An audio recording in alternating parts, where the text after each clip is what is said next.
Okay, this is a video about a simple lunch cooler that I modified to allow me to attach a rod holder to it and a little room left over to add some other things. I have a couple of inflatable kayaks. They happen to be from West Marine. They're great. They pack down into basically a medium-sized suitcase, and I float the river with them and fish for trout. I guess you can use them in a lake, no problem. Probably some bays and so forth too. But enjoy it. My buddy of mine bought a hard kayak and he added a rod holder, and it really was a great addition because the rod got out from the bottom of the boat and the reel especially, and kept the dirt out of there. So that's a big key, and that was what I did. So I used a ram mount 2007 rod holder with the ram mount ball base there. And as you can see, I've also modified the back of the seat there. I added a couple of rod holders to the back of that, sewed them in with some Velcro straps there. I since painted those black, and I also cut a couple of channels so the real seat kind of slides down in there and they stay in there a little bit better.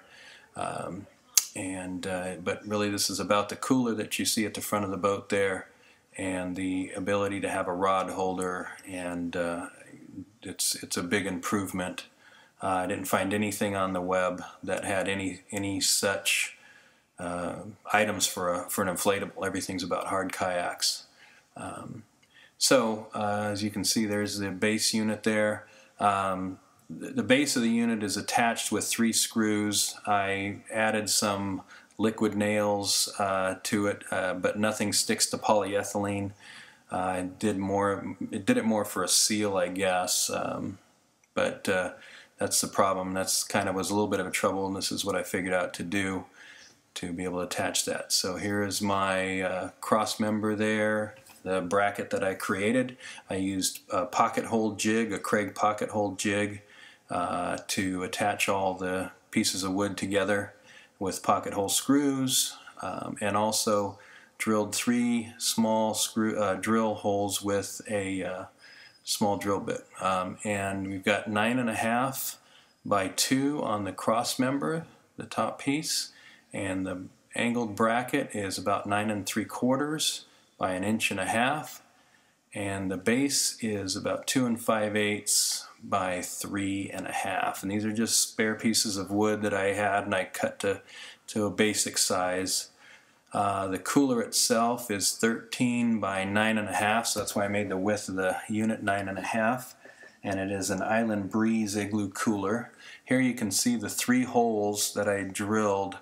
I pre-drilled in the base, and that is kind of an important thing that I figured out how to attach it. So what I did is I lined it up on the cooler where I wanted it to be once it was mounted, and I took that same drill bit, which was 3/32, and drilled through those holes and into the first layer of the cooler, the red part of the cooler, not through the inside.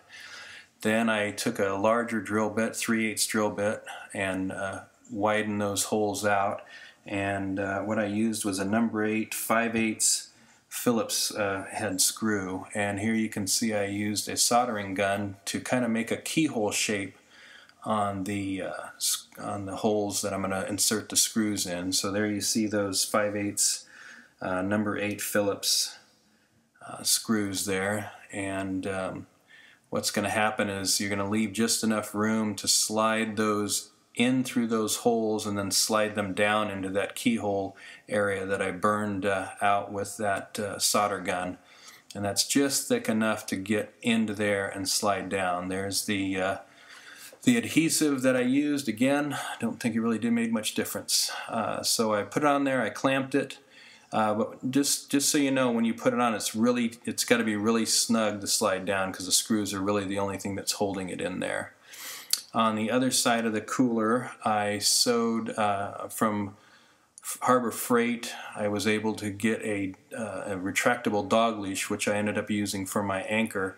And on the end of it, the leash portion, there was a little webbing, and I cut it in half, and I sewed 1/2 to the cooler there, and to the handle and kept that on there. And then the other half had a D-ring on it, and I sewed that to the floor of the kayak, and was able, obviously, move the inflated area there so it wouldn't punch a hole.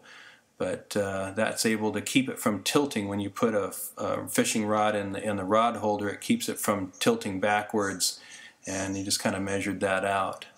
So there you see the finished product, and a couple of shots of it, and it's really worked out well. Gives you some place to put your rod and keep it out of the mud. So I hope you enjoy that, and I hope it's helpful.